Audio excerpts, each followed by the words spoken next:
বাংলাদেশের জয় শুধু সময়ের অপেক্ষা। টেস্ট ক্রিকেটে বাংলাদেশ এতটা দাপট দেখাচ্ছে, পাকিস্তানের মতো দলকে একতরফা ঠেলে দিয়েছে হারের মুখে। বন্ধুগণ, বাংলাদেশ এবং পাকিস্তানের টেস্ট চলছে, দ্বিতীয় টেস্ট সিলেটের মাঠে। বাংলাদেশ প্রথম ইনিংসে করে 278 মাত্র। লিটন কুমার দাস যদি সেঞ্চুরি না করতো, লিটন কুমার দাসের জন্য জোরে একটা হাততালি। ওই যে 125 রান করেছে, ওই 125 রানের ব্যবধান পাকিস্তান আর শোধ করতে পারছে না। তো 278 রান খুব একটা বেশি না হলেও সেই রান করতে হিমশিম। যদিও পাকিস্তান, আমি মনে করি আজকে 232-এ যে অল আউট হয়েছে, 200-র ভেতরে অল আউট হওয়ার কথা। পাকিস্তানের 184-তে 8 উইকেট পড়ে এবং 207-এ 9 উইকেট পড়ে। তো 207 থেকে 232। সাজিদ খান দুর্দান্ত ব্যাটিং করেছে, শেষের দিকে শুধু চালিয়েছে ব্যাট। 38 রান 28 বলে। তাছাড়া পাকিস্তানের সর্বোচ্চ রান করে বাবর আজম, 68 রান 48 বলে। তো পাকিস্তান এই মুহূর্তে 156 রানে পিছিয়ে আছে। বাংলাদেশ আজকে সারাদিন ভালো করেছে, শুধু শেষে যদি মমিনুল হকের উইকেটটা না যেত।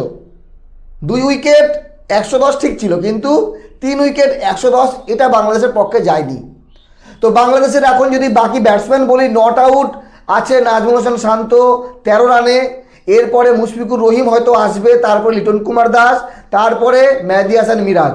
এই 4 জন ব্যাটসম্যানকে দায়িত্ব নিয়ে মিনিমাম আরও 150 করতে হবে। সময়ের কোনো অভাব নেই, কারণ মাত্র 2 দিনের খেলা শেষ হয়েছে, এখনও 3 দিন বাকি।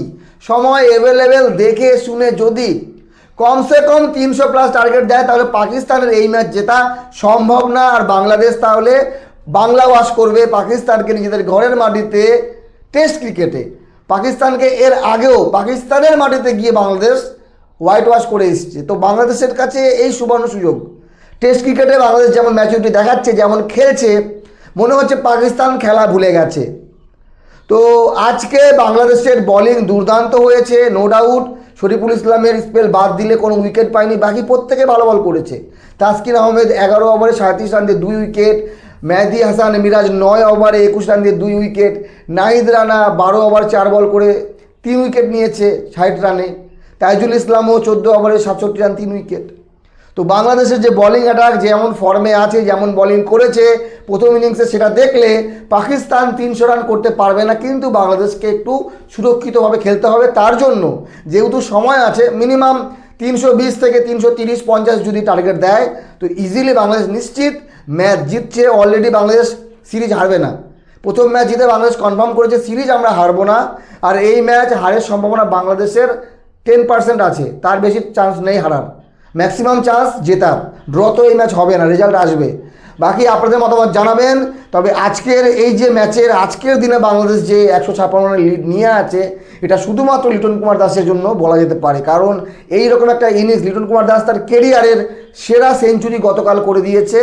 এইবার বাকি টুকটাক 40, 50, 30 যদি সবাই করে, তাহলে হয়ে যাবে। যেমনটা বাংলাদেশের দ্বিতীয় ইনিংসে ওপেনার মাহমুদুল হাসান করেছে 52 রান 64 বলে।